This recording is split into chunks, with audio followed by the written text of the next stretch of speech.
बिस्मिल्लाहिर्रहमानिर्रहीम, अस्सलामु अलैकुम नाजरीन, आप देख रहे हैं प्रोग्राम खबर क्या है और मैं हूं आपकी मेज़बान फरजाना सिद्दीक। नाजरीन, प्रोग्राम के पहले हिस्से में आपको खबर देंगे पंजाब की।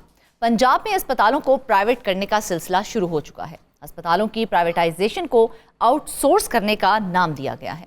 ऐसा क्यों किया जा रहा है, तफसीलात बताने के लिए हमारे साथ मौजूद होंगे नुमाइंदा लाहौर फ़हीम अमीन। जबकि दूसरे हिस्से में आपको बताएंगे कि ज़िला नौशहरा में 33 घोस्ट डॉक्टर्स की मौजूदगी का इंकशाफ हुआ है। ये वो डॉक्टर्स हैं जो सरकार से बड़ी बड़ी तनख्वाहें तो वसूल कर रहे हैं, मगर ये लोग कहाँ पर ड्यूटी सर अंजाम दे रहे हैं ये किसी को नहीं मालूम। असल कहानी क्या है, बताने के लिए हमारे साथ मौजूद होंगे ब्यूरो चीफ पेशावर मुमताज़ मंगिश। और प्रोग्राम के आखिरी हिस्से में आपको खबर देंगे मुल्तान से, जहाँ पर डिस्ट्रिक्ट हेल्थ अथॉरिटी में मुख्तलिफ अलाउंसेज और फीसों की मद में करोड़ों रुपए की मुबैना माली बेज़ाब्तियों का इंकशाफ हुआ है। 2022 और 23 की ऑडिट रिपोर्ट ने डिस्ट्रिक्ट हेल्थ अथॉरिटी में करोड़ों रुपए से जायद की संगीन माली बेज़ाब्तियों का भांडा फोड़ दिया है। तफसीलात बताने के लिए हमारे साथ मौजूद होंगे नुमाइंदा मुल्तान ज़हीर अब्बास। तो नाज़रीन, प्रोग्राम के पहले हिस्से में आपको खबर देंगे हम पंजाब से। पंजाब में अस्पतालों को प्राइवेट करने का सिलसिला शुरू हो चुका है। अस्पतालों की प्राइवेटाइजेशन को आउटसोर्स करने का नाम दिया गया है और सफाई से सिक्योरिटी तक पहले ही आउटसोर्स किया जा चुका है। अस्पताल को प्राइवेट करने का क्या मकसद है और क्या ऐसा करने से मैनेजमेंट और सहूलियात में बेहतरी आ सकेगी, मज़ीद तफसीलात बताने के लिए हमारे साथ मौजूद हैं नुमाइंदा फ़हीम अमीन। फ़हीम, सबसे पहले तो हमें ये बताएं कि तमाम बड़े अस्पतालों को आउटसोर्स करने की आखिर क्या वजूहात सामने आ रही हैं? बिस्मिल्लाहिर्रहमानिर्रहीम। फरजाना बहुत शुक्रिया आपका। और इस वक्त अगर हम पंजाब की बात करें तो पंजाब में सबसे बड़ा मसला इस वक्त ये बना हुआ है कि जितने भी BHQs और DHQs और बड़े टीचिंग अस्पताल हैं वहाँ पर काम अमली तौर पर बंद हो चुका है। आए रोज़ जो है वो लाहौर में प्रोटेस्ट किया जा रहा है, हड़तालें की जा रही हैं और secondary and primary health care का घेराव किया जा रहा है। चंद रोज़ कबल भी जो है वो पंजाब भर से हज़ारों लोग जो हैं वो दीवारें फैलाकर दरवाजे तोड़कर जो है वो प्राइमरी सेकेंडरी हेल्थ केयर पहुँच चुके थे। अच्छा। और उनका ये कहना था कि जो स्पेशलाइज्ड हेल्थ केयर एक्ट 2025 जो है वो उन्हें किसी सूरत भी कबूल नहीं है। यानी कि ये जो अस्पताल हैं उनको जो प्राइवेटाइज़ किया जा रहा है उसकी जो प्राइवेटाइजेशन है उसको तो जो हेल्थ केयर के मुलाजमीन हैं उनकी जानब से यकसर मुस्तरद करके रख दिया है। हुकूमत का मौक़िफ़ ये है कि हम लोग अस्पतालों को आउटसोर्स कर रहे हैं, उनकी फैसिलिटीज़ जो हैं उनको कुछ आउटसोर्स किया जा रहा है। लेकिन फिर ना अमली तौर पर ये बताऊं तो ये इसमें से 50% तो पहले ही आउटसोर्स हो चुका हुआ है। हाँ। यानी कि अगर आपने सफाई के कॉन्ट्रैक्टर्स हैं तो वो सफाई का काम कर रहे हैं, कोई सफाई का अमला जो है वहाँ पर सरकारी सतह पर तैनात नहीं है, वो प्राइवेट लोग हैं जिन्हें महाना जो है वो करोड़ों रुपए अदा किए जाते हैं और वो आगे से फिर मुलाजमीन रख लेते हैं। इसी तरह अस्पताल में अगर सिक्योरिटी का मामला है तो वो भी प्राइवेटाइज किया जा चुका है। जबकि अब जो है जो नया स्पेशलाइज्ड हेल्थ केयर एक्ट 2025 है उसमें अब मज़ीद आउटसोर्स करने का कहा जा रहा है। अब मतलब ये कि अब डॉक्टर्स भी आउटसोर्स हो जाएंगे, नर्सिस भी आउटसोर्स हो जाएंगी और पैरामेडिकल स्टाफ जो है वो भी आउटसोर्स हो जाएगा। अब जब अस्पताल का कंट्रोल जो है वो प्राइवेट लोगों के हाथों में चला जाएगा। हाँ। तो फिर लगता है कि जो लोग हैं जो वहाँ पर काम करने वाले हैं उनका ये कहना है कि उनका इस्तेहसाल जो है वो होगा। उसकी बुनियादी वजह यह है कि जब कॉन्ट्रैक्ट होता है किसी प्राइवेट कंपनी के साथ सफाई जेनिटोरियल का तो उन्हें कहा जाता है कि आपने 300 लोग रखने हैं, उस हिसाब से सरकार उनको अदायगी करती है। लेकिन देखने में नजर आया कि वो 300 लोग कभी भी वहाँ पर काम नहीं कर रहे होते क्योंकि सरकार से 300 लोगों के पैसे आ रहे होते हैं और जो कॉन्ट्रैक्टर होता है वो 100-150 लोगों से अपना काम चला के 150 लोगों जो इससे साल की बात आपने की है और जिस तरह से आपने बताया कि कुछ डिपार्टमेंट्स पहले ही आउटसोर्स किए जा चुके हैं जिनमें सफाई का डिपार्टमेंट है, सिक्योरिटी का डिपार्टमेंट है, तो उसके अब तक क्या नताइज सामने आए हैं? जी, उसका नतीजा ये है कि अमूमन वहाँ पर झगड़ा ही हमें दिखाई देता है। अच्छा। अमूमी तौर पर वज़ीर आला पंजाब जो है वो मुख्तलिफ हॉस्पिटल्स के दौरे कर रही हैं। म्यू अस्पताल गई, वहाँ के MS को उन्होंने मुअत्तल कर दिया। जना अस्पताल गई, वहाँ के MS को मुअत्तल कर दिया। और मज़ा क्या था, वजूहात क्या थी वहाँ पर कि जी दवाइयाँ नहीं हैं, सफाई के नाकस इंतजाम हैं, यहाँ पर इंतजाम बेहतर नहीं हैं। तो उसमें से कुछ चीज़ें तो आउटसोर्स हैं। अच्छा। सफाई करने की जिम्मेदारी तो निजी कंपनी की थी, उसकी बराह रास्त जो जिम्मेदारी है वो तो आपने खुद ही अस्पताल इंतजामिया से हटाकर एक प्राइवेट कंपनी को दे दी। इसी तरह सिक्योरिटी की भी प्राइवेट कंपनी को दे दी।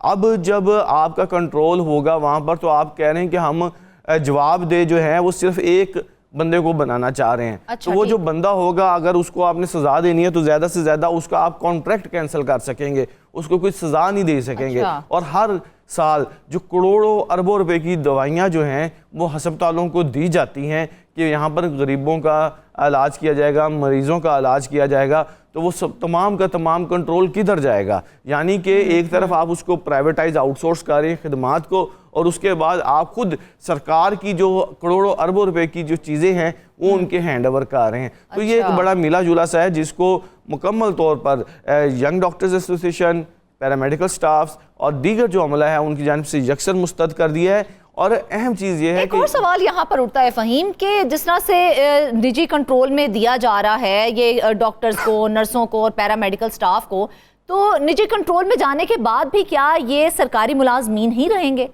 देखिए, वो ये अभी तक जो मुलाजमीन का ये कहना है कि अगर तो हम मुलाजम रहेंगे तो मुलाजमीन का कंट्रोल हुकूमती किसी बंदे के पास होना चाहिए। अच्छा। जब आप एक चीज़ आउटसोर्स करके हमारे ऊपर एक ऐसा प्राइवेट बंदा ला के बैठा देंगे जिसका हमारे महकमे से लेना देना कोई नहीं, तो वो अगर हमें अपने कंट्रोल में भी रखेगा, अगर हम उसके अंडर भी आ जाएंगे तो हमारे लिए फिर जो काम करना है, वो जो हमारी जो सर्विसेज हैं, जो हमारा कॉन्ट्रैक्ट है, वो महकमा सेहत के साथ हुआ है। तो जब हम आउटसोर्स हो जाएंगे तो हमारे ऊपर जो हमारी जिम्मेदारियाँ हैं उसके लिए भी प्रेशर आएगा। तो अब इस वक्त यही उनका कहना है, जो पैरामेडिकल स्टाफ हैं, नर्सिस हैं, यंग डॉक्टर्स हैं, कि ये एक मिक्स प्लेट टाइप की एक चीज़ बनती जा रही है जिसमें मुख्तलिफ किस्म के निज़ाम चलेंगे।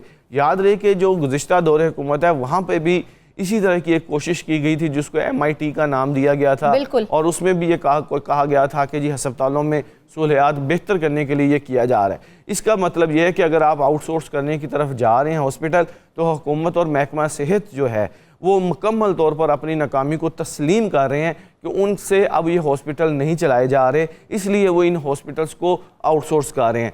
इवन कि आप ये देख लें कि हमने इससे पहले भी एक स्टोरी की थी कि पंजाब में तकरीबन कोई 8-10 अरब रुपए लगाकर कैथ लैब्स बनाई जा रही हैं जिसमें एंजियोग्राफी और दीगर उनको भी आउटसोर्स किया जा रहा है। तो लिहाजा ये कि अमली तौर पर महकमा सेहत पंजाब जो है उसने ये फैसला कर लिया है कि उन्होंने अपनी जिम्मेदारियां जो हैं वो आउटसोर्स करनी है, क्योंकि अगर आउटसोर्स होंगी तो वो बाहर के लोग जो हैं वो जवाबदेह होंगे।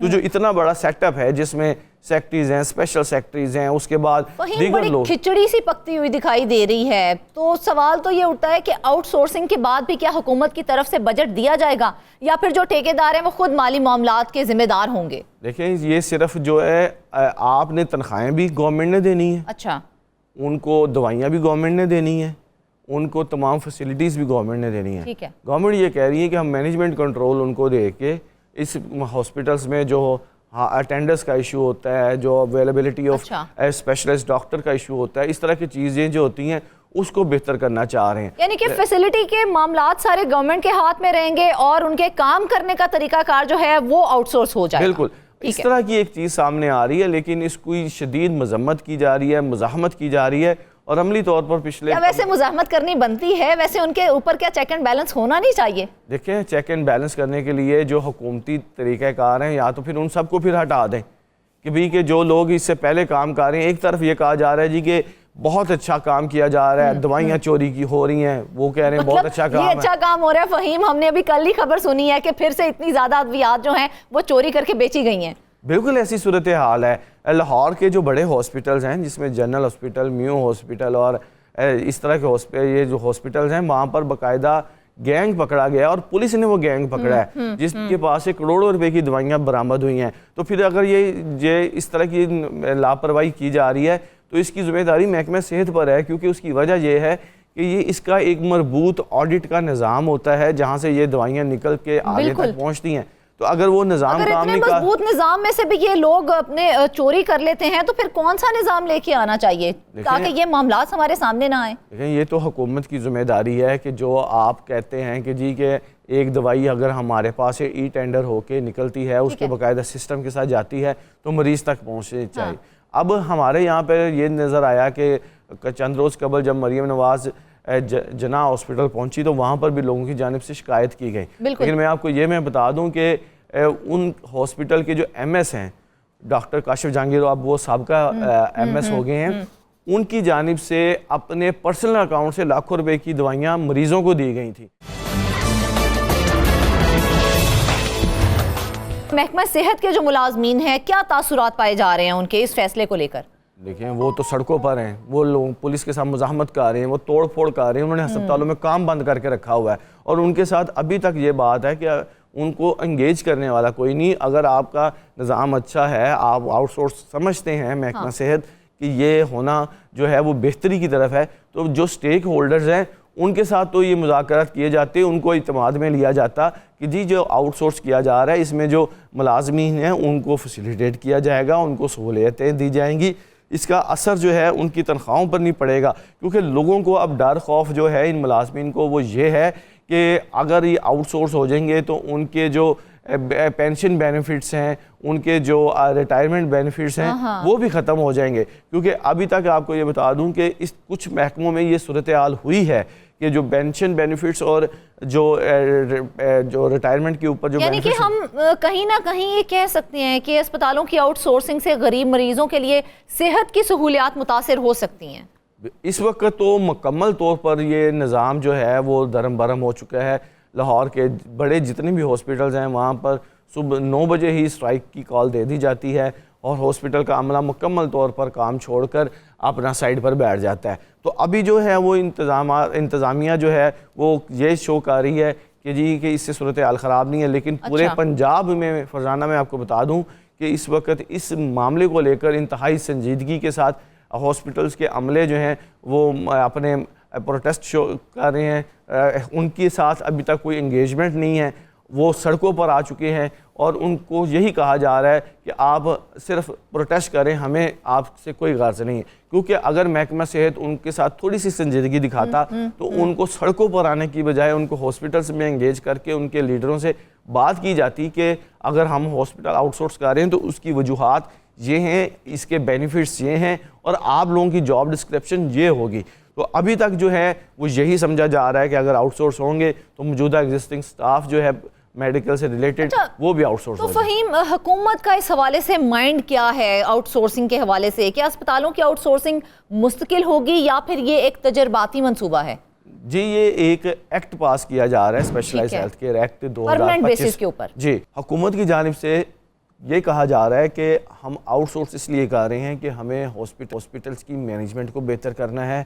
हमारी कोशिश है कि जो हेल्थ केयर फैसिलिटीज़ हैं, एमरजेंसी की फैसिलिटीज़ हैं और जो छोटे BHQs और DHQs जहाँ पर अमूमन ये शिकायत आती है कि वहाँ पर 12 बजे के बाद अमला दस्तयाब नहीं होता, वहाँ पर जो मेडिकल की सहूलियात बेहतर करने के लिए हम ये एक्ट लेकर आ रहे हैं और इसका फ़ायदा जो है अल्टीमेट आवाम को होगा। लेकिन अभी तक की जो सूरत हाल है कि पंजाब भर में जो है हॉस्पिटल्स में काम बंद है, लोग सड़कों पर हैं और आए रोज़ वहाँ पर रैलियाँ निकाली जा रही हैं और मुतालबा किया जा रहा है कि स्पेशलाइज्ड हेल्थ केयर एक्ट जो है इसको वापस लिया जाए।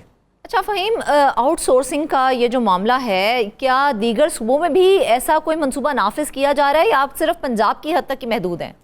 जी, अभी तक जो हमें इतलात हैं ये KPK में एक कोशिश ज़रूर की गई थी लेकिन वो फिर कामयाब नहीं हो सकी थी और पंजाब में ये कोशिश जो है इसको भरपूर तरीके से किया जा रहा है और अब ये अभी तक जो ये आउटसोर्सिंग का कॉन्सेप्ट है ये पंजाब की हद तक की है। तो अमूमन तौर पर अब आप ये देखें कि अब डॉक्टर्स जो है लगता है ऐसे है कि जब ये आउटसोर्स होंगे तो जो लोग इनका कंट्रोल संभालेंगे तो हॉस्पिटल्स में डॉक्टर्स नर्सिस की अपॉइंटमेंट का तरीक़ाकार जो है वो भी अभी इस सवालिया निशान है कि वो कैसे होगा।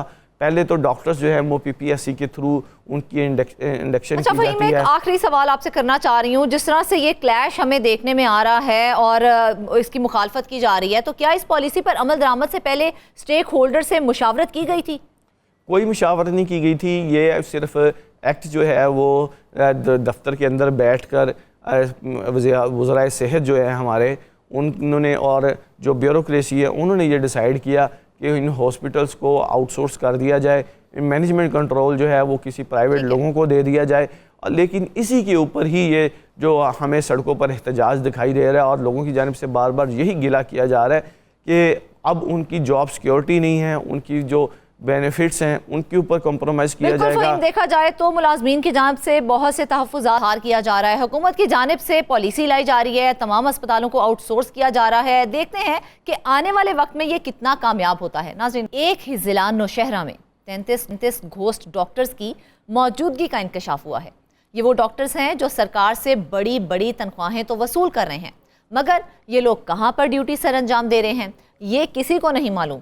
जब तलाश बसियार के बाद महकमा सेहत को इन डॉक्टर्स के बारे में कुछ मालूम ना हो सका तो डिस्ट्रिक्ट हेल्थ ऑफिसर की जानिब से उन डॉक्टर्स को एक मरासला भेजा गया, जिसमें उन्हें ज़ाती तौर पर हाजिर होने के लिए कहा गया।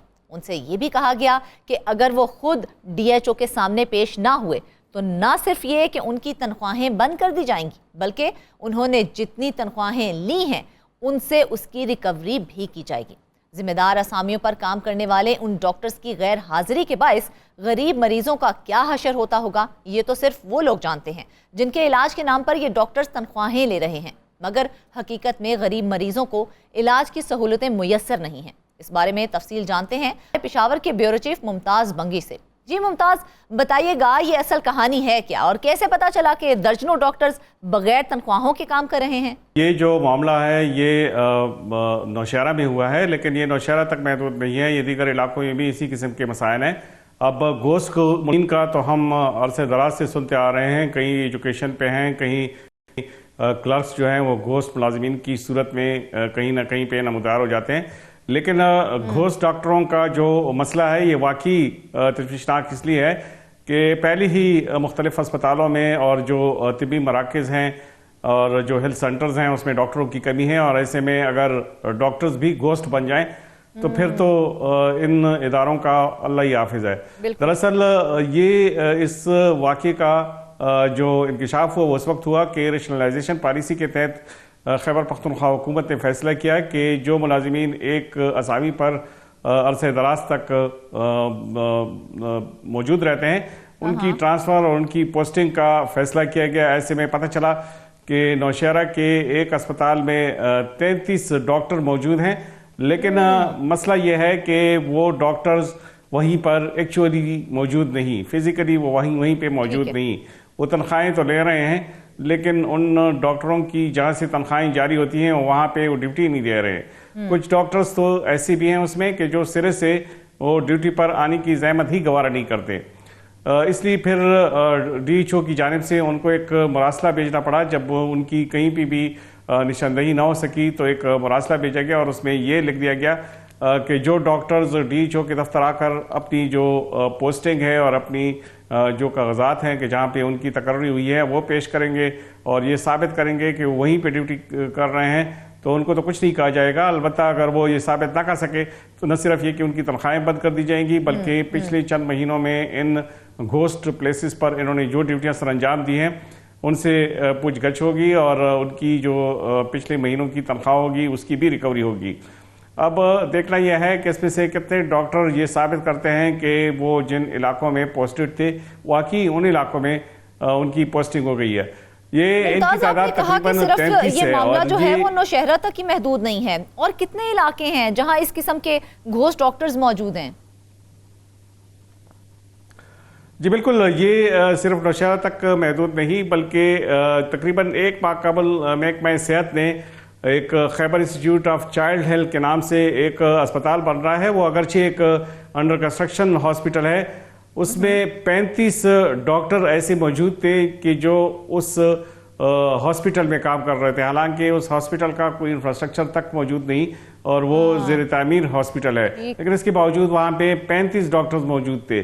वहाँ जब महकमा सेहत को पता चला कि यहाँ पे डॉक्टर्स तो मौजूद हैं लेकिन हॉस्पिटल फिजिकली मौजूद नहीं है, तो उन डॉक्टरों के खिलाफ उनको कार्रवाई करनी पड़ी। और कार्रवाई ये करनी पड़ी कि उन डॉक्टरों को जो उनके पेरेंट डिपार्टमेंट से, जो पेरेंट हॉस्पिटल्स थे, उनमें वापस भेज दिया गया, चूँकि वो निगरान हुकूमत के दौर में इस तरह से वो हो गया था और उनको इस तरह से रीशफलिंग उनकी की गई थी और सिफारिश पे इन डॉक्टरों को इन अस्पतालों में लाया गया था।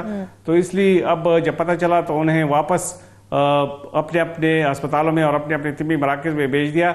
इन हॉस्पिटल्स की इन जो डॉक्टर्स थे इनकी तादाद 35 की लगभग थी। सिर्फ यही नहीं बल्कि कई ऐसी जगहों पे इस किस्म के घोस्ट डॉक्टरों का इंकशाफ हाल ही में हुआ है। मिसाल के तौर पे गुज़श्ता दिनों एडिशनल डायरेक्टर जनरल जो थे उन्होंने एक हॉस्पिटल की निशानदही की। वो रूरल हेल्थ सेंटर रीगी है जो पेशावर का एक नवाही इलाका है, दूर दराज का इलाका है। वहाँ पे उसे मालूम हुआ कि कोई 36 के करीब डॉक्टर्स जो हैं वो उस अस्पताल में ड्यूटियां दे रहे हैं। अच्छा। और फरजाना, ये तशवीश की बात ये है कि एक छोटा सा RHC है, रूरल हेल्थ सेंटर है, और उसमें असामियों की जो अप्रूव्ड असामियाँ हैं, जो सैंक्शनड असामियाँ हैं, उसकी तादाद सिर्फ 10 है, लेकिन उसके अगेंस्ट 36 डॉक्टर्स जो है वो काम कर रहे थे। अच्छा। अब उन डॉक्टर्स को उनमें ऐसे डॉक्टर्स भी थे कि जो इसके पेरोल पे तो मौजूद थे, RHC रीगी के पेरोल पे तो मौजूद थे, लेकिन वो ड्यूटियों पे हाजिर नहीं हो रहे थे। तो उन डॉक्टरों में से बेशतर को अब वापस भेज दिया गया है।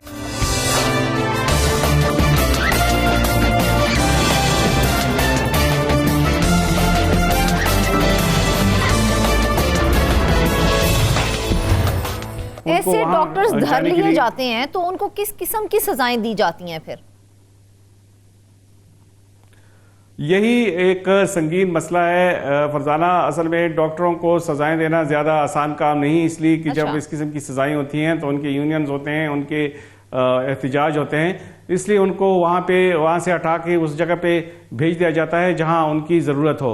अलबत्ता अब जिन डॉक्टरों की निशानदेही की गई है उनको तो बाकायदा तौर पे कहा गया है कि न सिर्फ ये कि उनकी तनख्वाहें बंद की जाएंगी, बल्कि उनसे जो पिछले महीनों की जो रिकवरी है वो भी की जाएगी। अगर इस किस्म का कोई स्टेप ले लिया गया तो फिर खैबर पख्तूनख्वा में घोस्ट डॉक्टरों की जगह नहीं रहेगी, क्योंकि अगर ऐसा किसी डॉक्टर के खिलाफ ऐसा एक्शन होता है तो जाहिर है वो ब्लैकलिस्ट हो जाएगा और फिर कहीं और उनको मुलाजमत नहीं मिल सकेगी। लेकिन इतनी सख्त कार्रवाई शाज़-ओ-नादर ही होती है। अगर इस बार इस किस्म की कार्रवाई हो गई, अगर इतनी मौसर कार्रवाई नहीं होगी घोस्ट डॉक्टर्स के खिलाफ, तो इस मामले को किस तरह से हैंडल किया जाएगा, किस तरह से इसको हल किया जाएगा?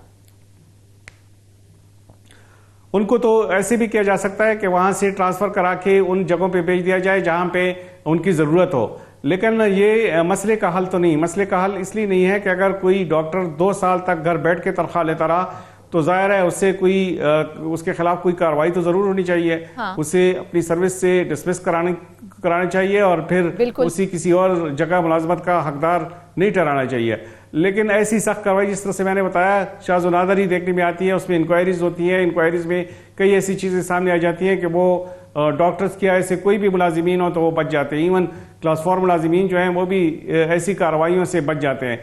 इसकी वजह यह है कि अभी अगर हम मिसाल लें खैबर पख्तूनख्वा में, तो खैबर पख्तूनख्वा में टोटल जो सेहत के मराकज़ हैं, जो छोटे और बड़े हॉस्पिटल्स हैं, उसकी तादाद तकरीबन 2550 है और इन हस्पतालों में सिर्फ 30% मरीज आते हैं। इतनी कम तादाद में जो मरीज हैं उसकी आने की वजह सिर्फ यही है कि चूंकि वहाँ पे जो स्टाफ है, जो डॉक्टर्स हैं और जो पैरामेडिक्स हैं वो मौजूद नहीं होते, इसलिए वो हॉस्पिटल्स जो हैं वो ऐसी संस्थान पड़े हैं और वहाँ पे मरीज जो हैं उनका ट्रस्ट वहाँ से खत्म हो गया और वो वहाँ पे नहीं आते और प्राइवेट निजी अस्पताल जो हैं या तो वहाँ पे जाते हैं या शहर की तरफ बड़े। डॉक्टर्स का ये हाल है तो फिर तो पैरामेडिक्स में ये मामला इससे भी ज्यादा तशवीशनाक होगा।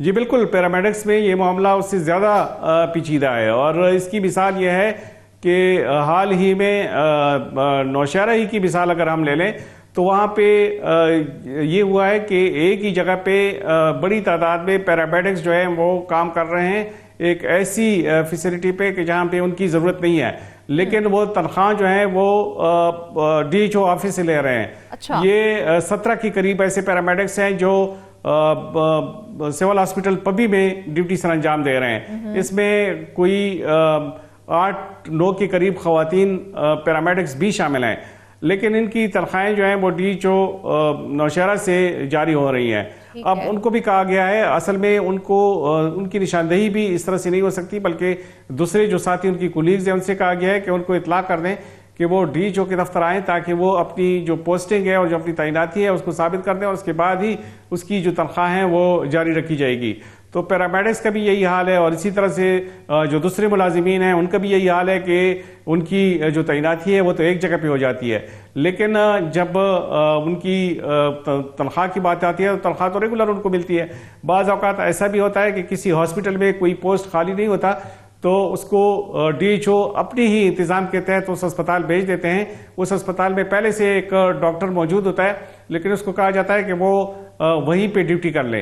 चूंकि उनके साथ डीएचओ या इस किस्म के दीगर जो जिम्मेदार अफसरान होते हैं उनकी मिली भगत होती है, और वो फिर ऊपर से या तो सेक्रेटरी की तरफ से उनको कहा गया होता है या महकमा सेहत के दूसरे अफसरान की तरफ से जो उनके मातहत अफसरान है उनको कहा गया होता है कि वो इस डॉक्टर को या इस पैरामेडिक्स को या इस मुलाजिम को एडजस्ट कर ले, तो वो एडजस्टमेंट के तहत उसको उस फैसिलिटी पर भेज देते हैं। हालांकि उसमें उसकी ज़रूरत नहीं होती, ऑलरेडी वहाँ पे कोई डॉक्टर पैरामेडिक्स या उसकी मुनासिबत से उस असामी पर कोई और मुलाजिम मौजूद होता है। लेकिन चूंकि सिफारिश होती है तो इसलिए ये लोग कई कई साल तक वहाँ पे ड्यूटियां करते हैं। अब हुकूमत ये क्या है कि मुमताज, जैसा कि आपने कहा कि कम ही ऐसा हुआ है मुलाजमीन के खिलाफ कोई कार्रवाई की गई हो, लेकिन जबकि हमने यही देखा है कि घोष मुलाजमीन का मामला तो बहुत पुराना है, तो महकमा सेहत की जानिब से ऐसे लोगों के खिलाफ माजी में क्या कार्रवाई की गई है? माजी में तो होता ये था कि ऐसी डॉक्टरों के खिलाफ जब कोई कार्रवाई की जाती तो जाहिर है वो यूनियन और दूसरे जो लोग थे वो सामने आ जाते थे। फिर बात इस हद तक आ जाती थी कि उनको जब ट्रांसफर होती थी तो भी उनका मसला उनके आगे फिर सिफारिशें आ जाती थी और वो फिर उनके खिलाफ उस तरह से कार्रवाई नहीं होती। अब हुकूमत ने जो काम किया है वो कदर मौसर इस तरह से है कि रेशनलाइजेशन पॉलिसी अपनाई है, और उसके तहत उसमें यह है कि जो डॉक्टर्स जिस फैसिलिटी की जितनी ज़रूरत होगी उतने उसमें डॉक्टर उतने पैरामेडिक्स होंगे, और एक ख़ास मुद्दत तक कोई भी डॉक्टर या कोई भी मुलाजिम एक ख़ास पोस्ट पर रहेगा, उसके बाद उसकी ट्रांसफ़र होगी। ज़ाहिर है जब एक फैसिलिटी से दूसरी फैसिलिटी तक एक डॉक्टर की उसका जो ट्रांसफ़र होगा तो उसके बाद ही उसका पता चलेगा कि वो इस फैसिलिटी पे मौजूद है भी या नहीं है। मतलब जो डॉक्टर्स उस फैसिलिटी में मौजूद नहीं होते और उसको कहीं और भेज दिया जाता है तो जाहिर है फिर वो एहतजाज भी करेगा, वो सिफारिश भी करेगा, वो सामने भी आएगा।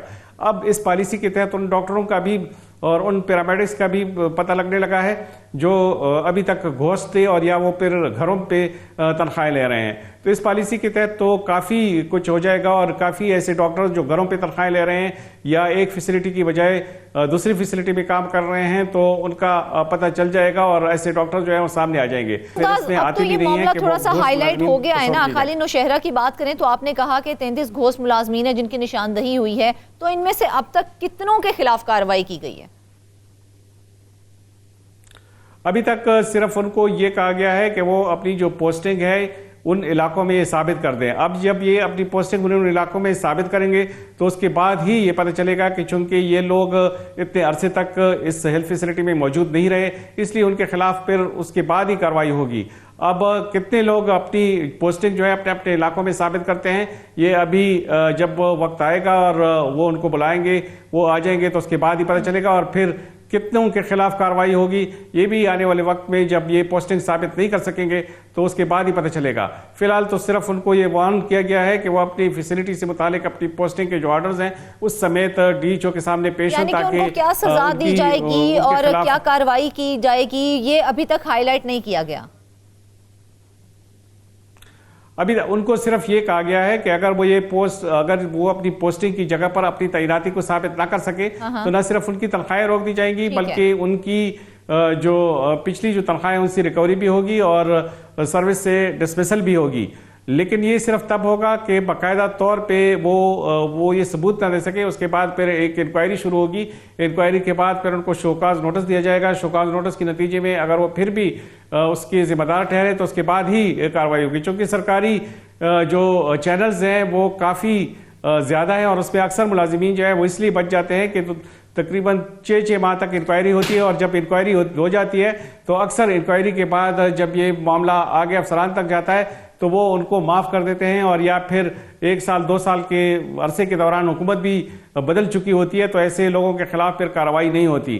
तो ये जो बॉटलनेक्स हैं ये हमेशा ये इंक्वायरीज में और ये जो मुलाजिमीन के खिलाफ कार्रवाई होती है उसमें हायल होते हैं, और महकमा हेल्थ भी इससे अलग थलग नहीं है। लेकिन कम से कम अभी ये ज़रूर है कि जो लोग घरों पे रहते थे और ड्यूटियां नहीं करते थे, और 60,000 के करीब मुलाजिमीन ऐसे हैं कि जो अस्पतालों में काम कर रहे हैं। तो इतनी बड़ी तादाद में अस्पतालों में मुलाजिमीन काम कर रहे हैं और उसके बावजूद जो गरीब मरीज हैं उनको इलाज की सहूलत मैसर ना हो तो ये तो बड़ी तशवीश वाली बात है। किस हद तक मुतासिर हुए हैं जो हैं मरीज हैं, क्योंकि घोष मुलाजमीन तो अपनी जगहों के ऊपर ऐसा काम कर रहे थे सिर्फ कागजी कार्रवाई तक, उसकी वजह से जो तमाम मरीज हैं वो किस हद तक मुतासिर हुए और क्या हशर हुआ है उनका?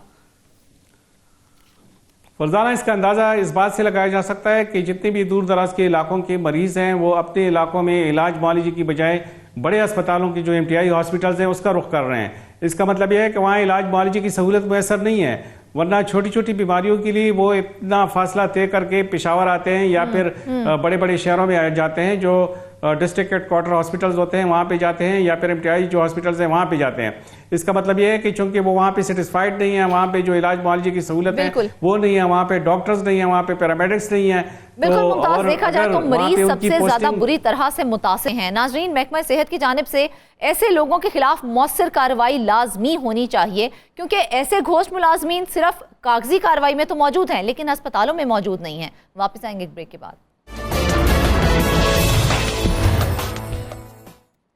वेलकम बैक नाजरीन। अब खबर देंगे आपको मुल्तान से, जहां पर डिस्ट्रिक्ट हेल्थ अथॉरिटी में मुख्तलिफ अलाउंसेज और फीसों की मद में करोड़ों रुपए की मुबैना माली बेज़ाब्तियों का इंकशाफ हुआ है। 2022 और 23 की ऑडिट रिपोर्ट ने डिस्ट्रिक्ट हेल्थ अथॉरिटी में करोड़ों रुपए से जायद की संगीन माली बेज़ाब्तियों का भांडा फोड़ दिया है। तफसीलात बताने के लिए हमारे साथ मौजूद है मुल्तान ज़हीर अब्बास। ज़हीर, सबसे पहले तो हमें ये बताएं कि डिस्ट्रिक्ट हेल्थ अथॉरिटी में चेक एंड बैलेंस का क्या कोई निज़ाम मौजूद है भी कि नहीं? जी, अगर चेक एंड बैलेंस के निज़ाम की बात की जाए तो वो ना होने के बराबर है। होता क्या है कि जब भी कोई करप्शन का मामला सामने आता है उसकी पहले महकमाना इंक्वायरी की जाती है। इंक्वायरी में अगर कोई इल्ज़ाम साबित भी हो जाए तो क्योंकि एक ही महकमे के अफसरान होते हैं तो वो कोई उस तरह से उसके खिलाफ कार्रवाई नहीं करते। इसी तरह एंटी करप्शन में अगर कोई चली जाती है इंक्वायरी तो वो भी कई साल लग जाते हैं, लेकिन उसमें ना कोई रिकवरी होती है, ना ही उस वो मंतकी अंजाम तक पहुंचती है। अब ये जो डिस्ट्रिक्ट हेल्थ अथॉरिटी में मुबैना करप्शन का मामला सामने आया, ये जो ऑडिटर जनरल ऑफ पाकिस्तान की रिपोर्ट है उसके मुताबिक मुख्तलिफ फीसों और अलाउंसेस की मद में मजमूई तौर पर कौमी खजाने को 23 करोड़ रुपए से जायद का नुकसान पहुंचाया गया है। अगर अलाउंसेस की बात की जाए तो अलाउंसेस में सबसे ज़्यादा जो है वो नॉन प्रैक्टिसिंग अलाउंस एक होता है। जो डॉक्टर जो हैं वो सरकारी नौकरी करते हैं वो एक परफॉर्मा जमा करवाते हैं, बयान हल्फी जमा करवाते हैं, जिसमें वो बताते हैं कि वो किसी किस्म की प्रैक्टिस नहीं कर रहे, जिसके बाद उन्हें नॉन प्रैक्टिसिंग अलाउंस जो है वो दिया जाता है। इसी तरह जो भी डॉक्टर, जो भी महकमा सेहत के मुलाजमीन सरकारी रिहाइश गाँव में रिहाइश इख्तियार करते हैं तो उनको रेंट अलाउंस जो है वो फराहम नहीं किया जाता, क्योंकि उनको हुकूमत एक सहूलत जो है वो फराहम कर रही है।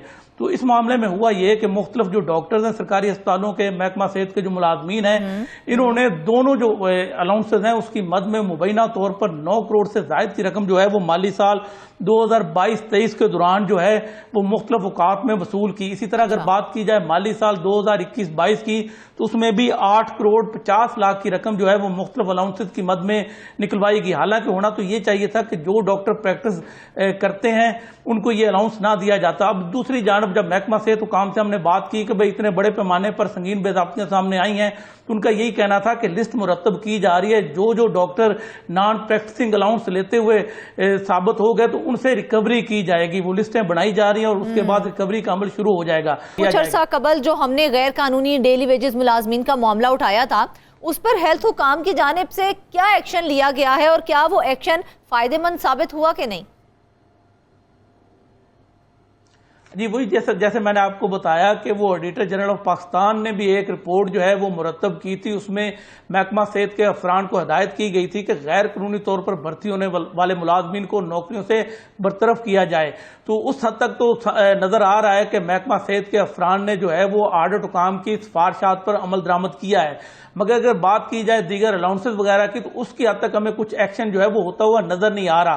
कहा यही जा रहा है कि ऑडिट एतराजात जो है उसका जायजा लिया जा रहा है। अगर ऑडिट एतराजात को हल नहीं किया जाता तो जो भी जिम्मेदार होंगे उनके खिलाफ कार्रवाई की जाएगी और उनसे तमाम तर रिकवरी जो है उसको यकीनी बनाया जाएगा। अच्छा ज़हीर, इस सारे मामले के ऊपर अगर देखा जाए तो डिस्ट्रिक्ट हेल्थ अथॉरिटी इंतजामिया की जानिब से क्या मौक़िफ़ सामने आ रहा है?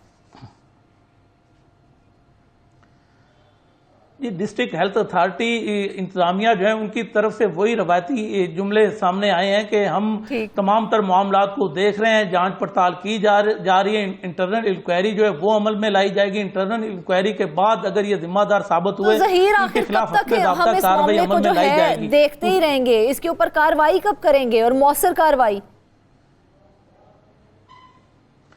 अगर मौसर कार्रवाई की बात की जाए तो मैंने पहले भी जिक्र किया था कि साबिक जो सीईओ हेल्थ मुल्तान के थे, उसके अलावा स्टोर कीपर थे, कंप्यूटर ऑपरेटर थे, इसी तरह अकाउंटेंट थे, उनके खिलाफ 16 करोड़ रुपए से जायद की माली बेज़ाब्तियों की इंक्वायरी जो है वो महकमा एंटी करप्शन में शुरू हुई थी। अब उसमें हुआ क्या कि जब एंटी करप्शन हुकाम ने मुतलका अफसरान से तमाम तर रिकॉर्ड तलब किया कि आपने जो अद्वियात की खरीदारी की है, जो स्टेशनरी की खरीदारी की है, जो TADA अलाउंसेज आपने फराम किए हैं और दीगर जो आपने खरीदारियां की हैं, उसका तमाम तर रिकॉर्ड फराम किया जाए।